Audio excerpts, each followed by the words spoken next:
할렐루야. 오늘 좌우에 있는 하나님의 자녀들에게 오늘 이렇게 인사하도록 하겠습니다. 성령님이 함께 하십니다. 여러분, 오늘 이곳에 우리의 성령님께서 함께 하십니다.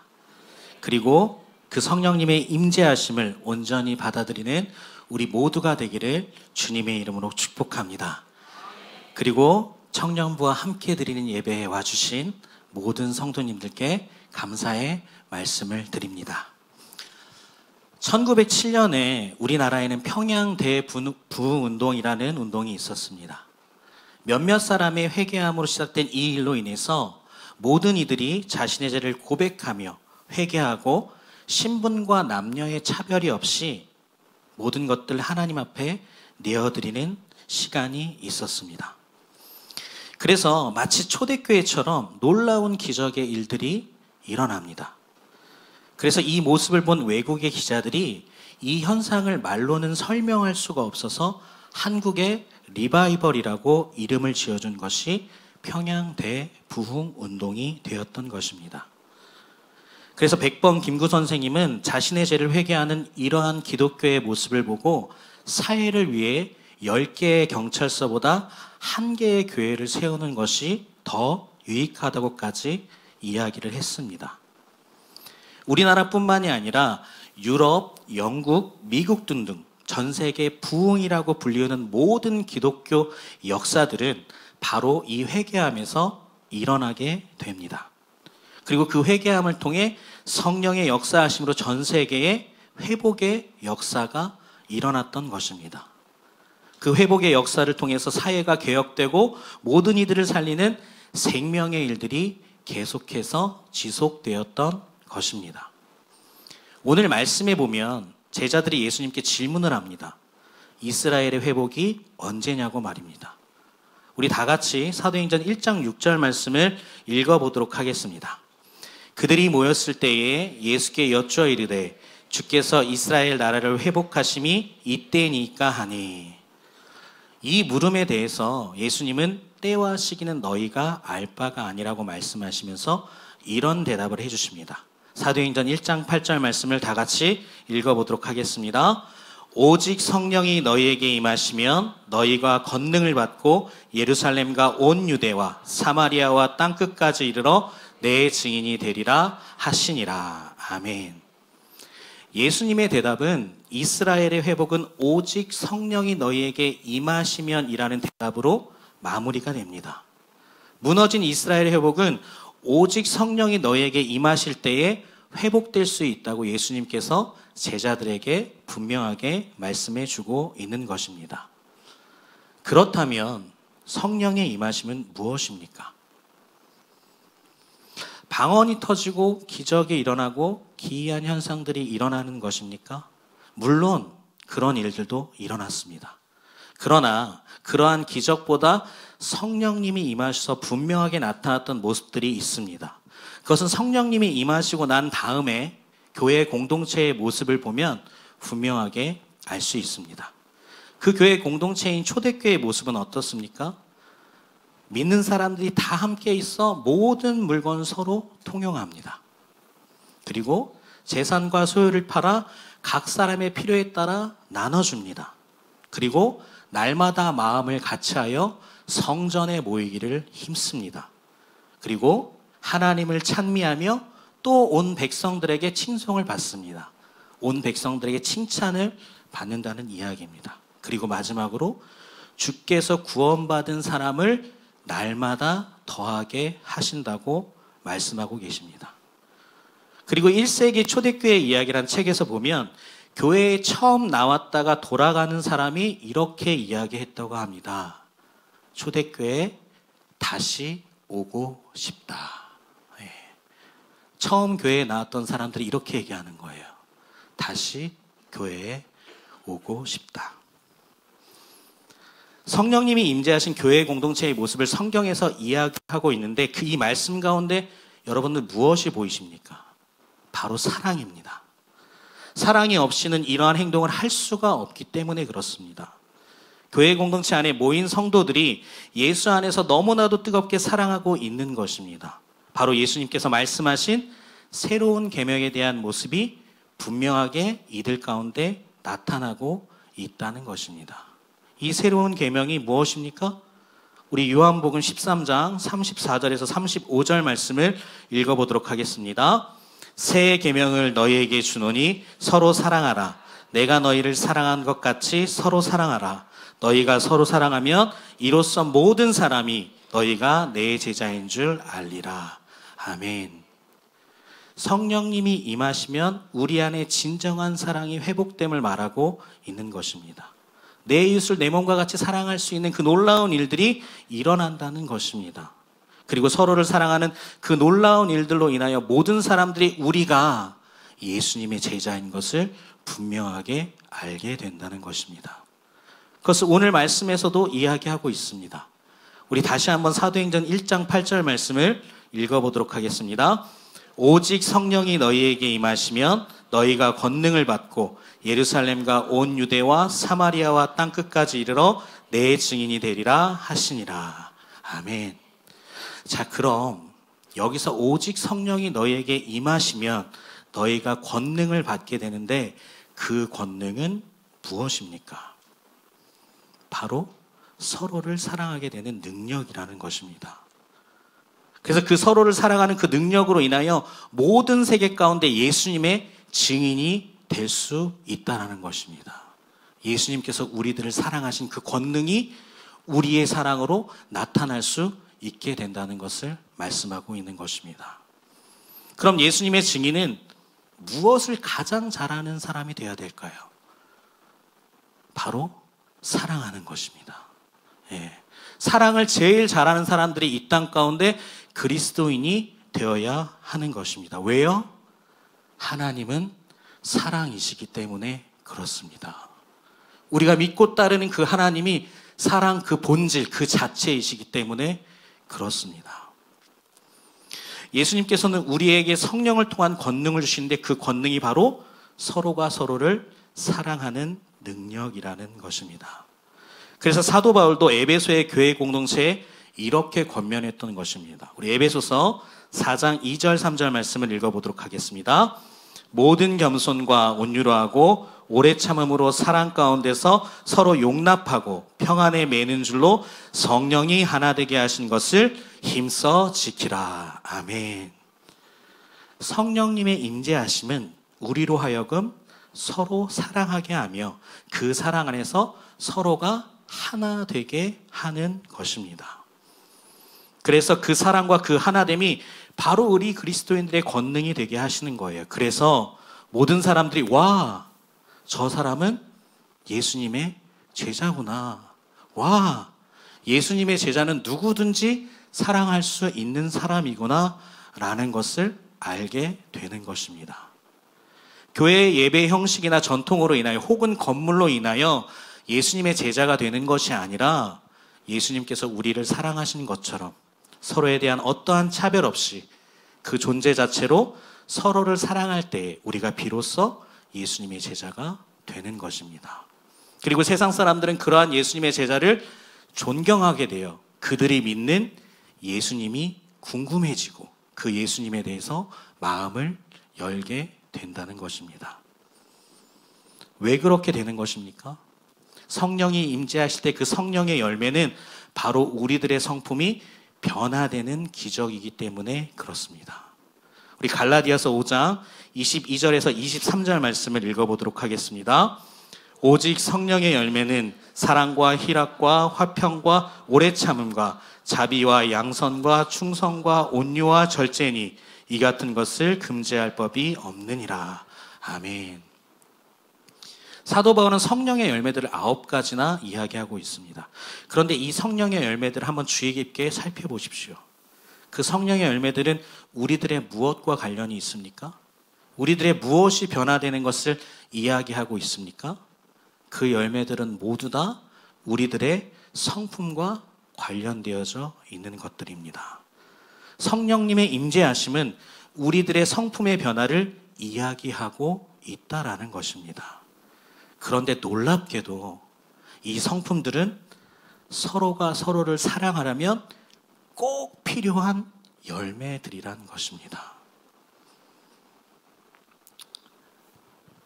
우리가 성령님이 임재하셔서 누군가를 사랑할 때 이러한 성품이 없다면 그 사람들을 받아들일 수 없게 된다는 것이에요. 그래서 성령의 임재가 우리에게 필요한 것입니다. 성령의 열매가 우리에게 필요한 것입니다. 예. 여러분, 이렇게 서로를 사랑하며 하나 되게 하시는 성령님의 능력이 우리들 안에 임재하고 계십니까? 성령님의 역사하심을 여러분들 삶에서 분명하게 느끼고 계십니까?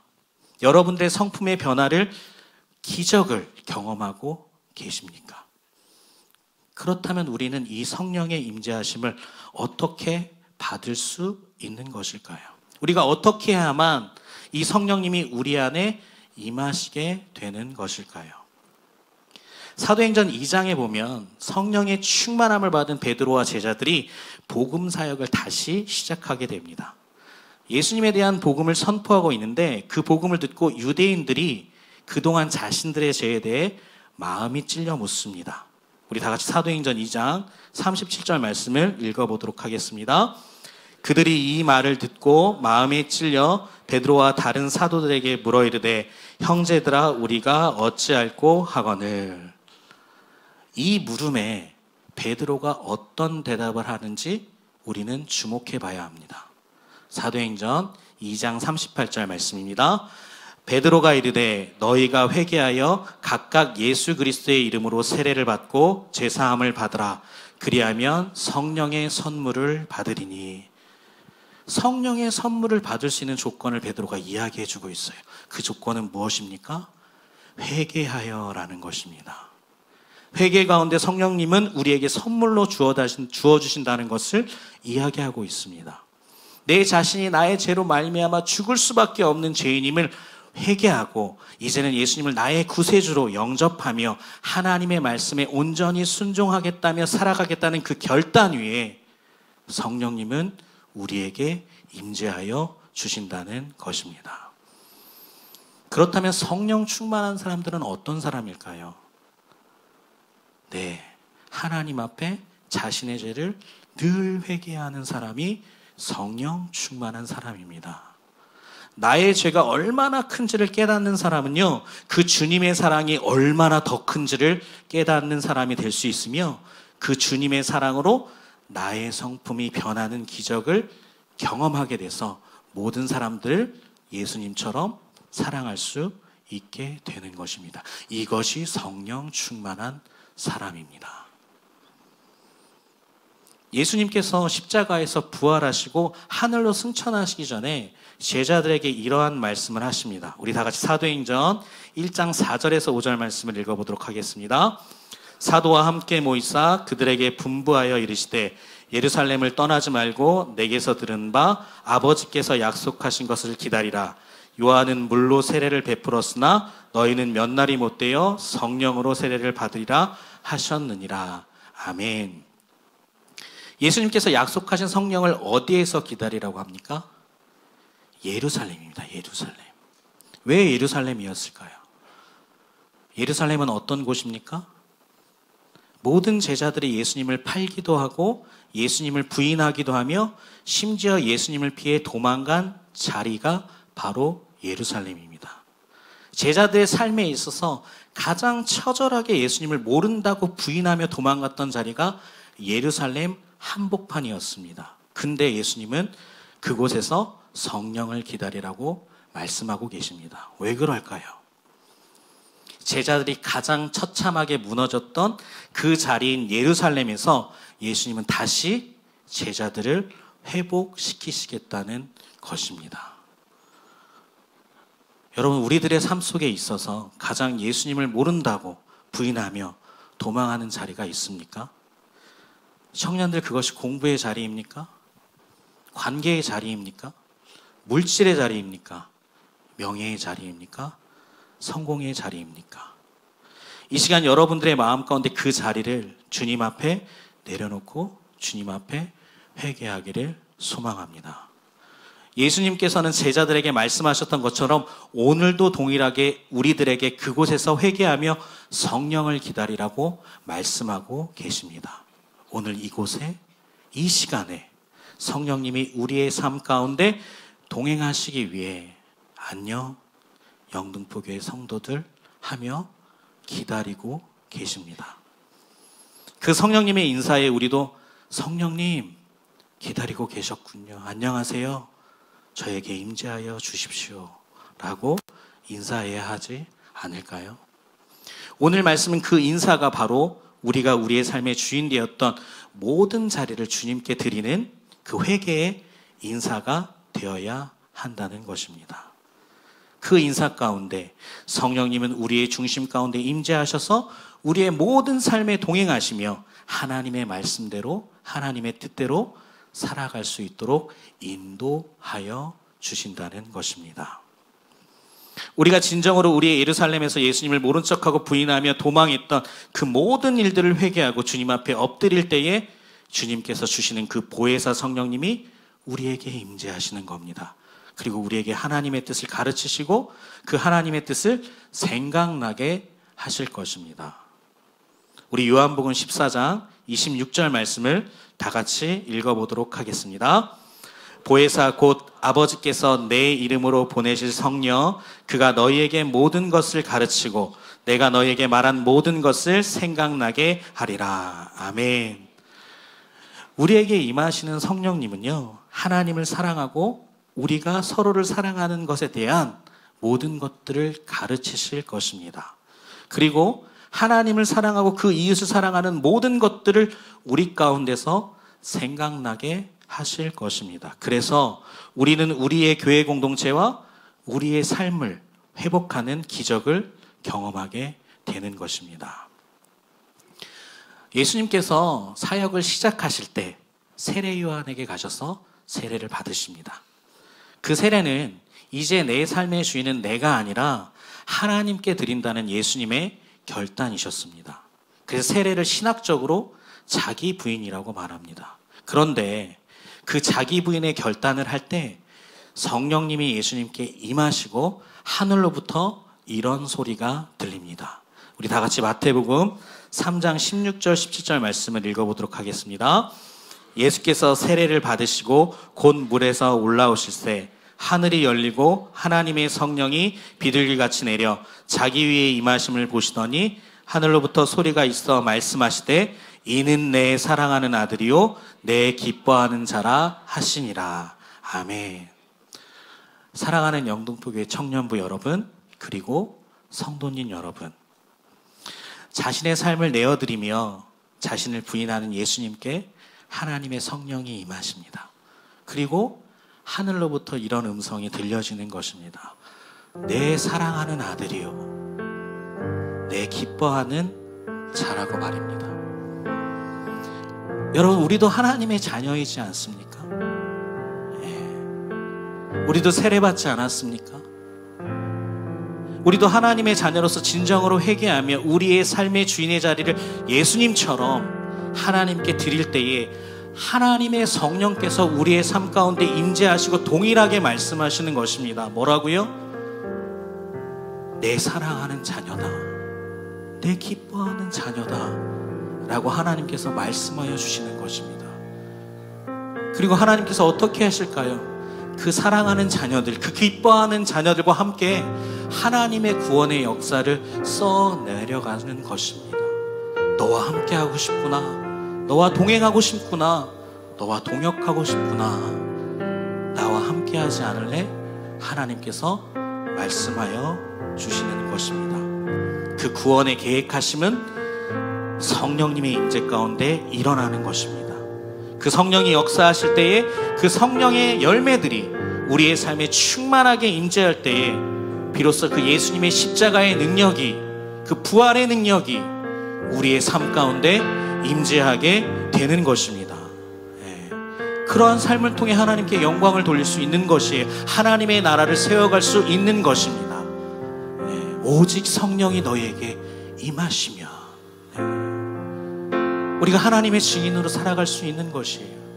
그 하나님은 살아계십니다. 지금 이곳에서 오늘도 동일하게 말씀하고 계십니다. 나와 함께 하지 않을래? 내가 널 기다리고 있어.